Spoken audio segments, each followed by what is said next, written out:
Hi. ఈరోజు topic ఏంటంటే కష్టపడకుండా డబ్బులు సంపాదించుకోవడం. అది ఎలా ఎలా అంటే బెట్టింగులు, లేదా ప్యాకెట్, లేదా ట్రేడింగ్.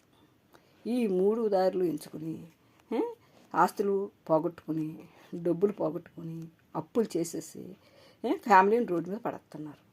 తెలివైన వాళ్ళు ఇలాగే చేస్తున్నారు, తెలివి తక్కువ వాళ్ళు ఇదే దారిలో వెళ్తున్నారు. ఇది ఒక మాయాజాలం, ఇదొక గ్యామ్లింగ్, ఇదొక వ్యసనం. ఇది ఎందుకు తెలియట్లేదు. 10 రూపాయలు వస్తున్నాయని చూసుకుంటే ఇక్కడ 20 రూపాయలు పోతుందండి.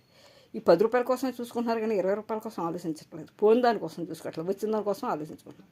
ఎందుకంటే ఇంత అమాయకంగా ఇందులో కూరుకుపోయి ఈ ఊబులోని భార్య పిల్లల్ని ఈదులు పాడేసి ఈ ఎలా ఇంకొక మొగాళ్ళే కదా, ఆడవాళ్ళు కూడా ఉన్నారట, ఆడవాళ్ళు కూడా చేస్తున్నారట. ఇది ఎందుకండి ఇలా చేయటం? ఒకళ్ళని చూసి ఇంకొకళ్ళైనా నేర్చుకోవాలి కదా. ఎందుకంటే నేను చెప్తున్నాను, మా అబ్బాయి ఫ్రెండ్ అండి, భార్య 3 సంవత్సరాలు ఎంత పాప ఉన్నట్టుంది, ప్రెగ్నెంట్ అండి. ఇలాగే ఫోన్లో ఇలాంటివి చేసి, బెట్టింగ్లు అవి చేసి ఎంత డబ్బులన్నీ పోగొట్టుకోవడమే కాదు, అప్పులు చేసేసి ఉన్న ఇల్లు అమ్మేసుకుని అప్పులు తీర్చుకోవాలి, ఆత్మహత్య చేసుకుని చచ్చిపోయాడండి. అతను పోయాడండి, అతను తప్పు చేశాడు. ఇక శిక్ష ఎవరికి పడింది? భార్యకి పడిందండి. ఇప్పుడు ఆ భార్య పరిస్థితి ఏంటండి? నిండా పోతే 30 ఏళ్ళు కూడా ఉంటాయో ఉండవో అమ్మాయికి. ఇప్పుడు 2 పిల్లల తల్లి, ఎలా బతకాలండి ఆవిడ? ఎందుకంటే పోనీ ఇలాంటి వాళ్ళు చూసి ఇంకొకళ్ళు అయినా కొన్ని రియలైజ్ అవుతుంటారు. అది లేదండి, మళ్ళీ అదే రూట్.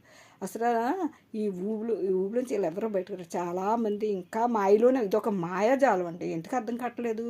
ఇదొక మాయాజాలం. ఎవరి జోబులు డబ్బులు ఇలా రూపాయికి 2 రూపాయలు ఇచ్చేయరండి.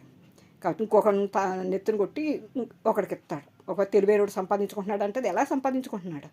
అవతల నష్టపోతే కదా వీడికి వచ్చే డబ్బులు. నాకు తెలిసింది చెప్తున్నాను, నాకు దీనికోసం పూర్తిగా తెలియదు, నేను ఏమన్నా ఇందులో ఉన్నానే ఏంటి. కాకపోతే మా అబ్బాయిలు అలా మాట్లాడుకుంటుంటే విన్నదాన్ని బట్టి చెప్తున్నాను నేను. ఒకడికి పోతే ఇంకొకడు ఆడు ఏడుస్తాడు, వీడు నవ్వుతాడు, అంతే. ఇటు సంతోషిస్తాడు, ఆడు బాధపడతాడు. ఆ డబ్బులు ఎన్నాళ్ళు ఉంటాయండి?